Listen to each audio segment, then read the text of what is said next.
12 मार्च 2025, चालीसे का पहला सप्ताह, बुधवार। पहला पाठ नबी योनस का ग्रंथ, अध्याय 3, पद संख्या 1 से 10। प्रभु की वाणी योनस को दूसरी बार यह कहते हुए सुनाई पड़ी, उठो, महानगर निनिवे जाकर वहाँ के लोगों को उपदेश दो, जैसा कि मैंने तुम्हें बताया है। इस पर यूहन्ना उठ खड़ा हुआ और प्रभु की आज्ञानुसार निनिवे चला गया। निनिवे एक बहुत बड़ा शहर था।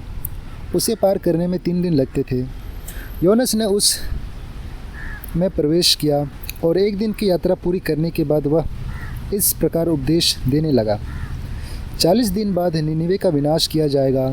निनिवे के लोगों ने ईश्वर की बात पर विश्वास किया। उन्होंने उपवास की घोषणा की और बड़ों से लेकर छोटे तक सबों ने टाट ओढ़ लिया। निनिवे के राजा ने यह खबर सुनी।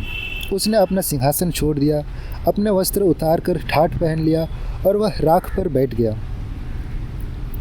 इसके बाद उसने निनिवे में यह आदेश घोषित किया, यह राजा तथा उसके सामंतों का आदेश है, चाहे मनुष्य हो या पशु, गाय बैल हो या भेड़ बकरी, कोई भी ना तो खाएगा, ना चरेगा और ना पानी पिएगा। सभी व्यक्ति टाट ओढ़कर पूरी शक्ति से ईश्वर की दुहाई देंगे। सभी अपना कुमार्ग तथा अपने हाथों से होने वाले हिंसात्मक कार्य छोड़ेंगे।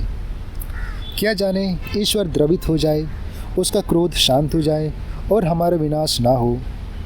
ईश्वर ने देखा कि ये क्या कर रहे हैं और किस प्रकार उन्होंने कुमार्ग छोड़ दिया है, तो वह द्रवित हो गया और उसने जिस विपत्ति की धमकी दी थी उसे उन पर नहीं आने दिया। यह प्रभु की वाणी है। ईश्वर को धन्यवाद। भजन। अनुवाक्य। हे ईश्वर, तू पश्चातापी दीनहीन हृदय का तिरस्कार नहीं करेगा। हे प्रभु, तू दयालु है, मुझ पर दया कर। तू दया सागर है। मेरा अपराध क्षमा कर, मेरी दुष्टता पूर्ण रूप से धो डाल, मुझ पापी को शुद्ध कर। अनुवाक्य। हे ईश्वर, तू पश्चातापी दीनहीन हृदय का तिरस्कार नहीं करेगा। हे ईश्वर, मेरा हृदय फिर शुद्ध कर और मेरा मन सुदृढ़ बना। अपने सानिध्य से मुझे दूर ना कर और अपने पवित्र आत्मा को मुझसे ना हटा। अनुवाक्य। हे ईश्वर, तू पश्चातापी दीनहीन हृदय का तिरस्कार नहीं करेगा। तू बलिदान से प्रसन्न नहीं होता। यदि मैं होम चढ़ाता तो तू उसे स्वीकार नहीं करता। मेरा पश्चाताप ही मेरा बलिदान होगा। तू पश्चातापी दीनहीन हृदय का तिरस्कार नहीं करेगा। अनुवाक्य। हे ईश्वर, तू पश्चातापी दीनहीन हृदय का तिरस्कार नहीं करेगा। जय घोष। प्रभु कहता है, सारे हृदय से मेरे पास लौट आओ और मैं प्रेम पूर्वक तुम पर दया करूँगा। संत लूकस के अनुसार आज का पवित्र सुसमाचार, अध्याय 11, पद संख्या 29 से 32। भीड़ की भीड़ यीशु के चारों ओर उमड़ रही थी और वह कहने लगे, यह एक विधर्म पीढ़ी है, यह एक चिन्ह मांगती है, परंतु नबी योनस के चिन्ह को छोड़ उसे कोई चिन्ह नहीं दिया जाएगा। जिस प्रकार योनस निनिवे निवासियों के लिए एक चिन्ह बन गया था, उसी प्रकार मानव पुत्र भी इसी पीढ़ी के लिए एक चिन्ह बन जाएगा। न्याय के दिन दक्षिण की रानी इस पीढ़ी के लोगों के साथ जी उठेगी और उन्हें दोषी ठहराएगी, क्योंकि वह सुलेमान की प्रज्ञा सुनने के लिए पृथ्वी के सीमांतों से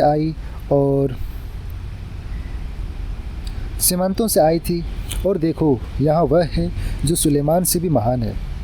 न्याय के दिन निनिवे के लोग इस पीढ़ी के साथ जी उठेंगे और इसे दोषी ठहराएंगे, क्योंकि उन्होंने योनस का उपदेश सुनकर पश्चाताप किया था। और देखो, यह वह है जो योनस से भी महान है। प्रभु का सुसमाचार। हे ख्रिस्त, तेरी स्तुति हो। तो आइए आज के दोनों पाठों पर हम मनन चिंतन करेंगे और इसे हम सुनेंगे फादर साइमन महतो के द्वारा। और वो बताते हैं, प्रभु ईश्वर अपने कार्यों को पूरा करने के लिए हमारे ही बीच में से कुछ लोगों को चुन लेते हैं, जिनके द्वारा वह अपना संदेश लोगों तक पहुंचा सकें। आज के दोनों पाठों में नबी योनस एवं निनिवे शहर का जिक्र किया गया है। प्रभु ईश्वर अपना संदेश निनिवे के लोगों के पास पहुंचाने के लिए नबी योनस को भेजते हैं। नबी योनस इस कार्य से दूर भागना चाहते थे, लेकिन प्रभु ईश्वर उसे निनिवे तक पहुंचा देते हैं। नबी एवं निनिवे के लोगों ने वहां पर प्रभु ईश्वर की असीम कृपा और दया का अनुभव किया। प्रभु यीशु भी सुसमाचार में इस बात का जिक्र करते हैं। नबी योनस के चिन्ह का छोड़कर कोई दूसरा चिन्ह नहीं दिया जाएगा।